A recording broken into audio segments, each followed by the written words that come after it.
Rated has officially announced that he is going to be leaving Red Reserve EU and is going to be heading over to Elevate EU in place of Shawnee. EU RosterMania, my friends, has officially taken form, and we're starting to finally see those repercussions or those instances where those rumors that were coming through and people were saying, oh, is the EU RosterMania is going to happen? There were rumors that it wasn't going to happen.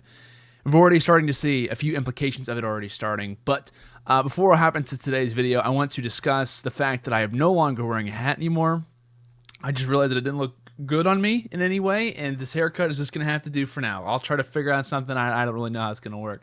But if you guys didn't watch my previous video on Renegades, who actually also made a change, I highly suggest you do that, and I'll also explain the reasoning behind me wearing a hat, because I was wearing a hat in the last video, and I know it doesn't look great. Alright, so let's go and talk about Rated, the reasoning why he leaves Red Reserve, the reasoning why Elevate EU even wants to make a change, the reasoning why Europe wants to make all these roster moves is all in preparation, not just for MLG Dallas, but also for the ever-coveted spot in the LAN League. The LAN League is coming up quick, ladies and gentlemen. If you want to get your roster in place for the LAN League, you have to have that one set before MLG Dallas. I'm not exactly sure on the exact time and the exact date, but just know you have to have your roster heading into MLG Dallas. The roster that you submit for that particular event has to be set in stone also for the LAN League. You can't make any changes in between those two times. That's the reasoning why we're seeing changes happen now.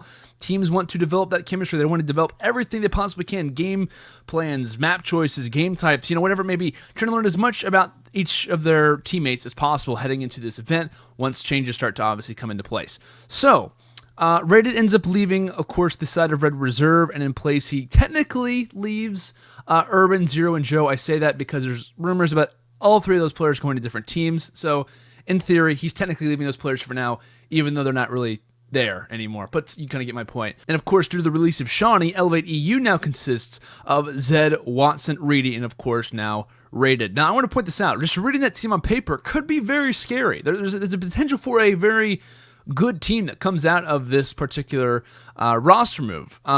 So I want to talk about, of course, the history of both of these teams, where Rated's coming from, obviously on Red Reserve, and where Elevate EU has come to this point. Now we're going to break down a little bit of what we've experienced so far for both of these teams, respectively. So far throughout Infinite Warfare, so you guys can maybe get a little bit of an idea as to why a roster change maybe came into play, why Rated wanted to leave, why Elevate EU wanted to make a change in place of that. So we'll go ahead and start and talk about Elevate EU really quick. The Elevate EU, in my opinion, was clear-cut the third best team in Europe heading into MLG Atlanta. In my opinion, it was Orbit, it was Splice, it was Elevate, and it was Infused. Those are the guaranteed top four exactly in that placement for a reason. I feel like it was very solidified. We had seen Red Reserve, aka the old Orbit team, just take out Splice at the London Invitational. I was like, okay, clear cut. They're now the number one. Splice is number two. Splice had beaten teams like Elevate, teams like Infused. Elevate had beaten Infused. So it's kind of like it's falling into place. Like EU was being so consistent, and I loved it. And then Atlanta hits, and then ESWC hits, and then it all just completely goes out the window. So let's go and talk about Elevate EU's placement so far. Can I give a little bit of a background as to how they've been performing so far in Infinite Warfare, and kind of like their decline in some cases as far as their opinions are concerned? MLG Vegas, they're having a top 12 placement where they actually end up making it through the open bracket along with fellow European team Splice. They end up placing second in their pool right behind FaZe. They were later knocked down into the lower bracket by C9. They'd obviously have a few more engagements with them in future tournaments and a few rivalries as well. And then later lost to Opti Gaming in the losers bracket, which obviously ended up knocking them out. At the London Invitational, they would come in third place. Top of their group in front of teams like Epsilon and Team Imperial, both very notable squads as well, probably making changes too. And then later lost to Orbit, aka Red Reserve, in round 4 of winners. And then later got knocked out by Splice. Of course, the two teams that won the tournament. That's how you get third. MLG Atlanta, they ended up having a top 12 placing. Placed third in their group of 5, and lost a close Game 5 series to Team 3G, who obviously outplaced them in their pool. So had they won that game versus 3G, they would have came out into winner's bracket and probably wouldn't have gotten knocked out as quickly as they did. So got to kind of keep that in mind. Maybe they weren't performing as bad as they might have thought due to a very close game with Team 3G, who surprised a lot of different people. So, of course, 3G has kind of gone on a little bit of a decline as well, but they showed it at times, like Europe has shown at different times that these teams are kind of catching up on us. You know what I mean? Like it seems like Epsilon, teams like Team 3G, Fnatic even. Like these teams have kind of like come up a little bit. And you can kind of see a lot of the top European teams are a little bit worried because maybe we're losing our spot. Maybe we're losing our spot on that podium of teams who are in the LAN League I think teams in Europe are very aware that we could potentially be falling out of that race. So I got to kind of keep that in mind. So like I said, MLG Atlanta top 12 placement, and then they were knocked out by Optic Gaming actually in the losers bracket again. I think I casted over both of those games where Optics beat them. They were both 3-1s and then out on Uplink. And then obviously at the most recent tournament at the ESWC, they're having a top 16 placing. So as far as like international events are considered, MLG Vegas top 12, MLG Atlanta top 12, ESWC top 16. So you can kind of see a little bit of a decline that was kind of coming with the Elevate EU team. But as far as ESWC was considered, they placed third in their group behind Fnatic and Enigma 6, who came from the open bracket, and they were later knocked out in the losers bracket by Evil Geniuses. So another instance of an opportunity where Elevate was starting to make a run. Then they get knocked out by a team who really wasn't expected to make it out of their group. Fnatic was looking pretty good. Their search and destroy at ESWC was phenomenal. We're starting to see the duo-ship of Scraps and Wuskin start to kind of form together, the leadership of Tommy, etc., etc. That team performs well. Another team that, in Elevate EU's opinion, makes it past them. They're now, in some cases, in their mind, a better team than they are. And I think really, like, it was clearly the team needed a change in some point. And when you see that decline, especially coming up on a major event like MLG Dallas, is probably one of the most important events of these players' lives, just because of the fact of the implications and the repercussions that come from this event. It's not at all unnormal. I'm not even saying like, oh my gosh, these EU teams are just so worried and they don't need to be worried. No, every team needs to be incredibly aware of what's going on, because if not, you could easily fall out of that race. It's so important to kind of keep that in the back of your mind. So now that we've talked about Elevate EU, their reasoning for a change is obviously valid. Let's obviously talk about Red Reserve, aka the old Orbit team. This Red Reserve squad was technically designed to be the other God squad along with Splice. Of course, this was split amongst the Call of Duty XP runners-up, Josh and Bance. They ended up staying over on Splice. And then Raiden and Joe ended up forming over on Red Reserve, aka the old Orbit at the time, along with previous Infused players being Zero and Urban. So, really quickly, I want to get this across. So, originally, whenever Bance had the decision to, well, technically, once Splice, after Call of Duty XP, started to split apart, of course, there were chemistry problems and whatnot. So unfortunate to see that happen, because if not, I would love to see the old Splice team in Infinite Warfare and how would they perform, because I think it'd be great. Anyway, though, let's move forward. Once this team split apart, the original plan for Bance, who had the decision to do whatever he wanted, was to keep both Rated and Joe on the team. He actually keeps them on the team for a little bit of time. Vance decided, you know what, I'm going to keep Josh on the team. I'm going to keep Josh on the team, and then he ended up obviously getting 2 players from Millennium, being both Mad Cat and Jerd. So you can kind of see like the last second decisions that were kind of going on between the team. Maybe I don't want to team with these guys. Maybe Josh was a better idea. Maybe he was a bit of a more positive person in some ways. I don't know. And whatnot. So obviously you can kind of see a little bit of the last second roster changes, a lot of bad blood between these two teams that are kind of forming because they've been previous teammates. They've had success together. And now it's about which one can last longer, which one can outdo the other. And in some ways, I honestly thought that Orbit was the more talented team on paper. And I think that it kind of started to prove that at times. I feel like every time that Orbit and Splice would match up, Orbit always get the better of them. But every time that Splice would match up against anyone else, Splice would have an easier time. The only team that Splice could not get past was Orbit, and Orbit had kind of troubles versus everyone else but Splice. It was kind of a weird thing. So to me, I don't really know who to call the top team at that point. But you also look at the London Invitational. Granted, it goes to the second best of 5 after Splice ended up coming from the losers bracket. But still, it obviously ended up going Orbit's way, so you got to give him credit for that. So, like I said, still, it was very unclear cut. And now that the EU RosterMania is coming forward, we're not going to be able to see that rivalry kind of continue on, at least to the extent that it was at. As far as Red Reserve's placements so far in Infinite Warfare, Vegas, they end up having a top 36 placement, so you can already start to see a little bit of issues that they've been suffering. They end up getting knocked out in the open bracket.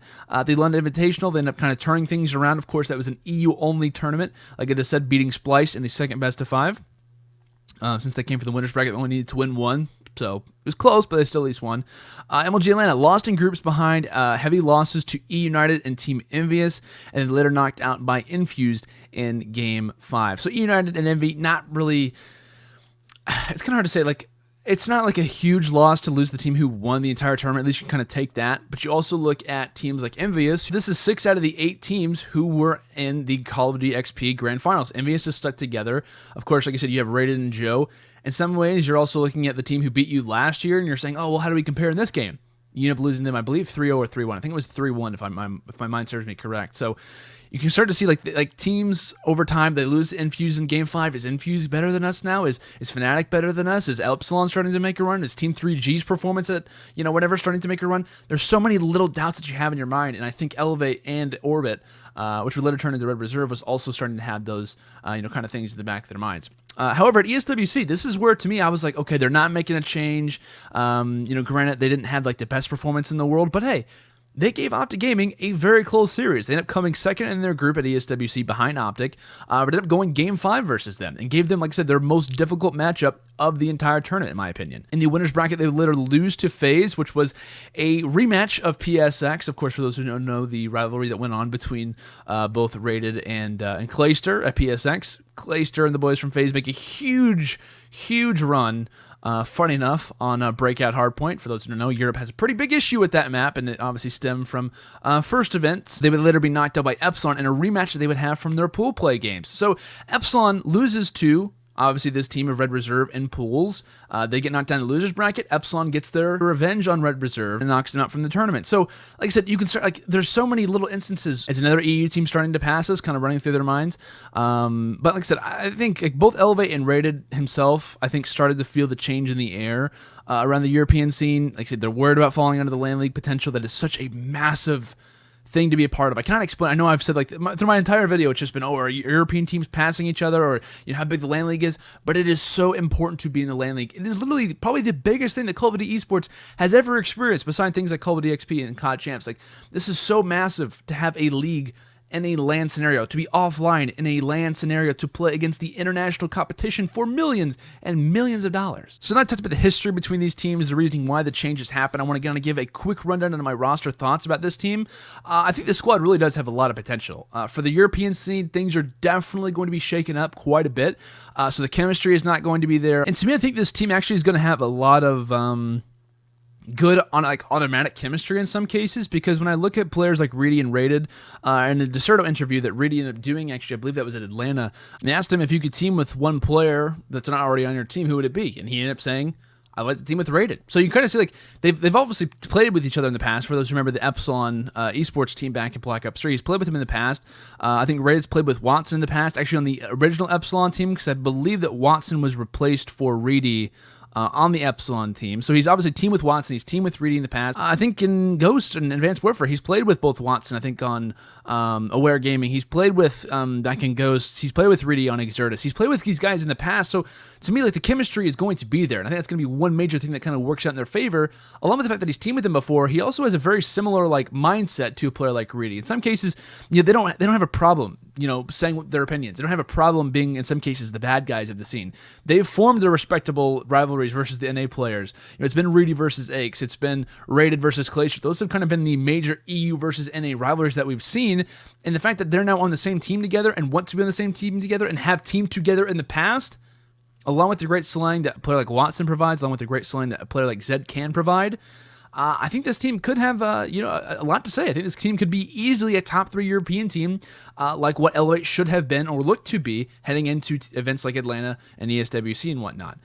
One thing, though, that I think is really important is that along with Watson, he's been kind of, in some ways, to me, a pillar for them to perform well, and that he's been kind of on a consistent basis more frequently.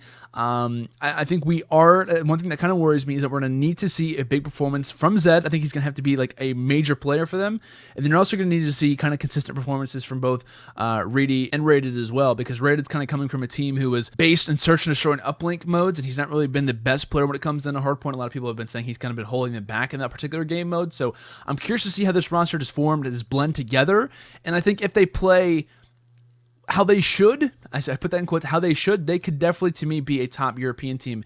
And if they perform well, should easily be in the LAN League when it comes down to that time. So, guys, if you have any opinions on the Elevate EU change, more RosterMania coming from the European scene, feel free to leave all your comments, all your opinions down in the comments below. It's what they're there for. I always read every single one. I want to say I really appreciate the support that you guys have given me over the last few days, actually, over the last few weeks. It really means a lot. So, like I said, if you guys have any thoughts, any opinions, of course, feel free to leave those those down in the comments. If you guys are new, make sure to obviously subscribe and leave a like on this video if you guys did enjoy. I will post a link really quick down in the description to all of the apparent EU changes according to Scraps himself. He's been pretty likely so far, so it wouldn't surprise me if those end up happening. But make sure to stay tuned for my channel for all European changes as well as NA changes for those that happen. And it seems that it could definitely be a very interesting RosterMania season as things get ready to kick off for MLG Dallas. But guys, that's going to do it for me. Like I said, thank you guys so much for watching yet again. I will see you all later. Have a fantastic day. And until next time, peace out.